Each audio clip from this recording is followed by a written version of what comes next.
Welcome to Last Breath Diaries. Thank you for joining me this evening. Before we dive into tonight's story, pour yourself a drink, sink into your favorite spot on the couch, let the world fade away, take a deep breath, get comfortable, and settle in. Tonight, we step into the shadows and into the story.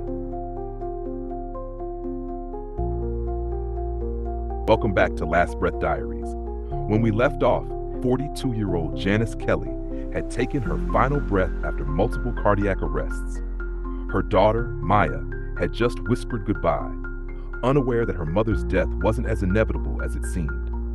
What came next would expose how an entire system failed her, not from a single mistake, but from a chain of choices that added up to tragedy. After the funeral, Maya moved like a ghost through the days that followed. The house still smelled faintly like her mother's favorite vanilla lotion. Dishes sat in the sink, her mug still on the counter, lipstick faintly smeared along the rim. Everywhere she looked, there was evidence of life, but no more living being behind it. Grief is strange that way. It makes the world feel both too quiet and too loud at the same time.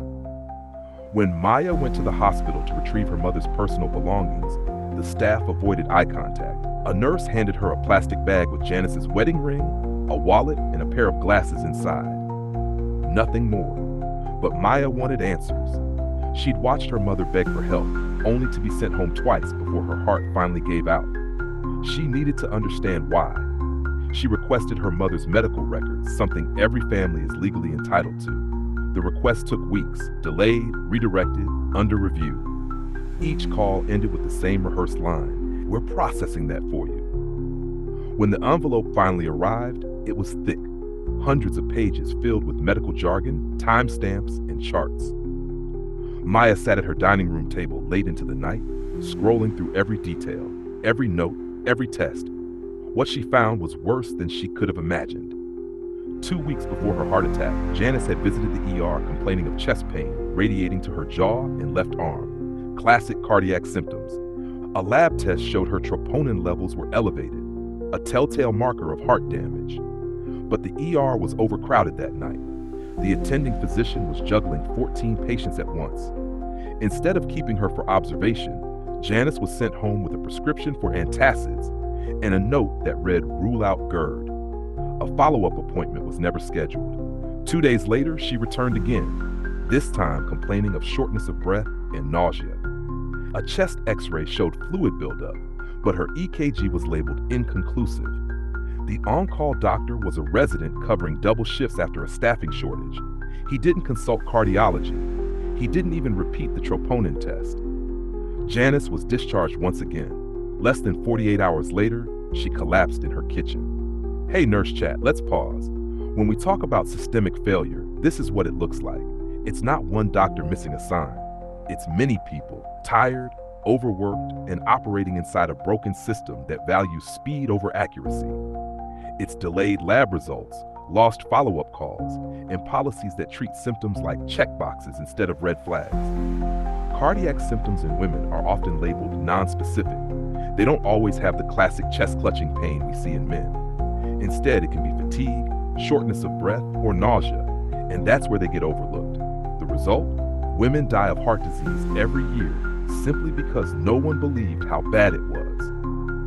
Maya sat there at her table, reading the same page over and over again, her hands trembling. Her mother had been dying, and the system had watched. The next morning, she drove back to the hospital and requested a meeting with the patient advocacy department. They told her someone would reach out soon. No one did. So Maya started digging deeper. She found online forums filled with other families, women whose mothers, sisters, and daughters had suffered the same fate at the same hospital. Missed signs, dismissed pain, delayed diagnoses. It wasn't coincidence. It was a pattern. Weeks turned into months. Maya filed formal complaints, sent letters, made calls. Most went unanswered, but she refused to be ignored. Then one day she received a call from a nurse who worked at the hospital. Anonymously, quietly, and afraid, the nurse confirmed what Maya suspected. The night Janice first came in, the ER had been short 2 nurses and 1 physician. The hospital was on diversion status, meaning it should have been redirecting patients elsewhere due to overload. But management didn't report it because diversion costs money, so patients kept coming. And in the chaos, Janice's labs got buried in the backlog. By the time they were reviewed, she was already home. Hey Nurse Chat, here's the hard truth. Hospitals run on numbers, census counts, admission rates, discharge goals. When those numbers matter more than people, medicine stops being care and becomes production. Systemic failure isn't about one bad doctor. It's about an entire infrastructure stretched to its breaking point, where even good nurses, good doctors, and good intentions can't save lives in a system designed to rush them. Maya's story gained traction after she spoke out publicly. She started sharing her mother's case online, tagging advocacy groups, journalists, and health organizations. The story caught fire. A woman whose death could have been prevented if anyone had simply listened. It sparked an investigation, not just into Janice's care, but into the hospital's entire emergency department. What they found was damning. Delayed lab reporting, staffing shortages, and patient safety reports that were quietly closed to protect hospital metrics. Janice's death became a catalyst for reform. Policies were rewritten, staffing ratios reevaluated, and new protocols introduced for women presenting with cardiac symptoms. But Maya still visits her mother's grave every Sunday. She still leaves a vanilla-scented candle. And every time, she whispers the same words. They'll remember you now, Mom. They'll remember. There's an irony in calling this the silent heart, because in the end, it was Janice's silence, her still heart, that finally made the world listen. Reflection questions.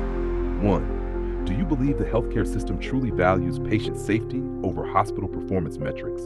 2. Have you ever had a medical concern dismissed or know someone who did, and what happened after? If you were Maya, would you forgive the system that failed your mother or fight it until your last breath? And that concludes tonight's chapter of Last Breath Diaries.